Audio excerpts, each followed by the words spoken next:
حدیث میں آتا ہے کہ حضرت ابو ہریرہ رضی اللہ تعالیٰ عنہ نے بیان فرمایا کہ حضور صلی اللہ علیہ وسلم کو میں نے یہ کہتے ہوئے سنا کہ من لم یدع قول الزور والعمل بہ، کہ جو جھوٹ کو اور اس پر عمل کرنے کو نہیں چھوڑتا، فلیس للہ حاجۃ فی ان یدع طعامہ وشرابہ، تو اللہ تعالیٰ کو اس کی کوئی ضرورت نہیں کہ وہ اپنا کھانا اور پینا چھوڑے۔ صحیح بخاری کی یہ حدیث ہے۔ سیدنا حضرت اقدس مسیح موعود علیہ السلام فرماتے ہیں، اس نماز یا روزے سے کیا فائدہ ہوگا جب کہ اسی مسجد میں نماز پڑھی اور وہیں کسی دوسرے کی شکایت اور گلہ کر دیا، یا رات کو چوری کر لی، کسی کے مال یا امانت میں خیانت کر لی، کسی کی شان پر جو خدا تعالیٰ نے اسے عطا کی ہے بخل یا حسد کی وجہ سے حملہ کر دیا، کسی کی آبرو پر حملہ کر دیا۔ غرض اس قسم کے عیبوں اور برائیوں میں اگر مبتلا رہا تو تم ہی بتاؤ اس نماز نے اس کو کیا فائدہ پہنچایا۔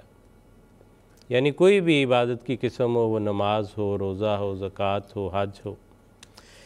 ملفوظات میں ایک جگہ حضور اور فرماتے ہیں حضرت مسیح موعود علیہ السلام، بعض لوگ مسجدوں میں بھی جاتے ہیں، نمازیں بھی پڑھتے ہیں اور دوسرے ارکان اسلام بھی بجا لاتے ہیں، مگر خدا تعالیٰ کی نصرت اور مدد ان کے شامل حال نہیں ہوتی، اور ان کے اخلاق اور عادات میں کوئی نمایاں تبدیلی دکھائی نہیں دیتی، جس سے معلوم ہوتا ہے کہ ان کی عبادتیں بھی رسمی عبادتیں ہیں، حقیقت کچھ بھی نہیں، کیونکہ احکام الہی کا بجا لانا تو ایک بیج کی طرح ہوتا ہے جس کا اثر روح اور وجود دونوں پر پڑتا ہے۔ یہ قاعدے کی بات ہے کہ جب تم کوئی دوا استعمال کرو گے اور اگر اس سے کوئی فائدہ محسوس نہ کرو گے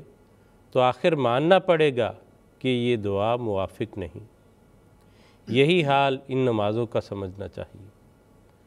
تو ناظرین کرام، وہ نمازیں ہوں یا روزے ہوں،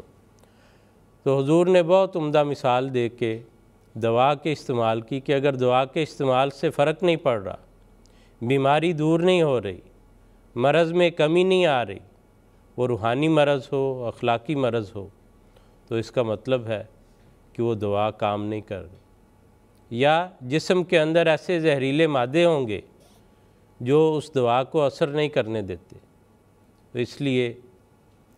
ہمیں یہ سوچنے کی ضرورت ہے کہ کیا ہم صرف رسماً کہ ساری دنیا میں، معاشرے میں، ارد گرد گھر میں لوگ باقی روزہ رکھ رہے ہیں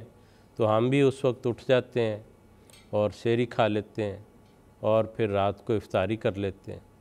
اور اس سے زیادہ روزے کا ہم سے کوئی تعلق نہیں۔ اگر ایسی صورت ہے تو پھر ہمیں ان احادیث اور حضرت مسیح موعود علیہ السلام کے ارشادات کی روشنی میں سوچنے کی، تدبر کرنے کی اور تبدیلی پیدا کرنے کی ضرورت ہے۔ اللہ تعالیٰ مجھے بھی اور آپ کو بھی اس کی توفیق عطا فرمائے۔